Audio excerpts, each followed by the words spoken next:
July 2025 has torn open the long buried wounds of Odisha's institutional decay, where harassment, administrative apathy, and systematic silencing of victims flourished under the shadow of political power. The current surge in crimes are the bloody footprints of a system that allegedly turned a blind eye for decades. The tragic self-immolation of a young student in Balasore's FM college in July and a slew of cases within the same months have shocked the conscience of the state. These are not isolated horrors. They mark the eruption of long-suppressed rage against an alleged culture of impunity that thrived during the two-decade rule of the BJD.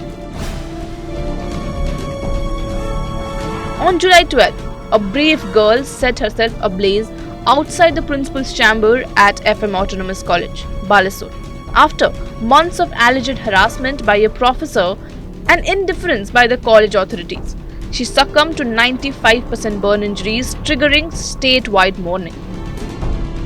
Shockingly, this wasn't a standalone case. Campus harassment and victim silencing were allegedly common practices in Odisha, especially during the BJD years, with internal complaint committees either dysfunctional or used to suppress genuine complaints. The Jagatsinghpur College Sub-Collector lodges FIR against principal and lecturer for sexually harassing a girl student. Both accused are absconding. Cuttack, a female lecturer accuses principal of harassment and rape threats. Complaints dating back to 2024 were ignored. MKCG Medical College, Berhampur, PG students accuse an associate professor of mental and academic harassment. Raulkela, a private nursing home MD, accused of harassing a female staffer. No prior disciplinary record despite earlier whispers.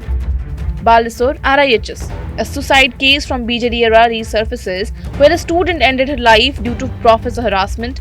Case buried, accused still on run.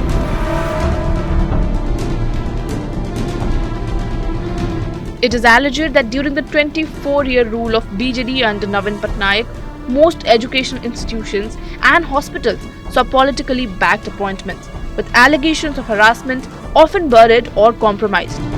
It was also alleged that most of the harassment complaints in educational institutions during this period were either withdrawn or unresolved. Be it Amita Meher murder case in 2021, Chandrapur minor rape and murder in 2020, Dhenkanal shelter home abuse case 2018, Kalahandi sex tape and trafficking case, or the 2019 Kendrapada case when a female Jila Parishad member accused a senior BJD leader of sexual harassment and political threats, such instances only added to the wounds. As per the National Crime Records Bureau NCRP report in 2022, Odisha's conviction rate in IPC crimes was only ahead of Assam 5.6 and Lakshadweep 0. The state's conviction rate was 11.2 in 2020 and 21.5 in 2019, a sharp drop. Odisha continued to grapple with one of the lowest conviction rates in the country, especially under special and local laws. As per the NCRB 2021 report, the state recorded a staggering 6,95,198 IPC cases pending trial from previous years, with an additional 96,250 new cases sent for trial that year.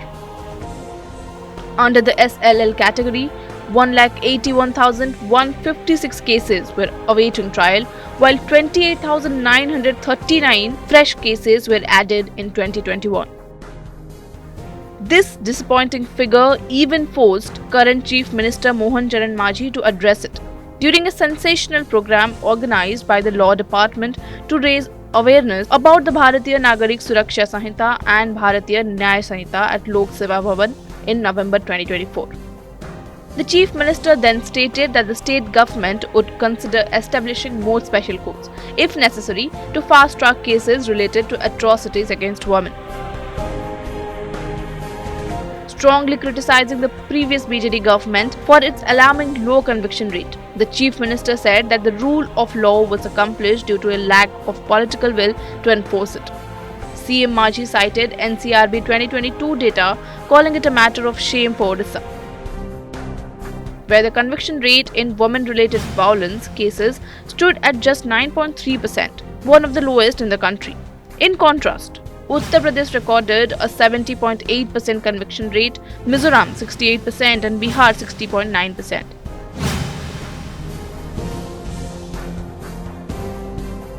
The BJP-led government, fresh in power since 2024, now faces the formidable task of dismantling an alleged corrupt and apathetic legacy.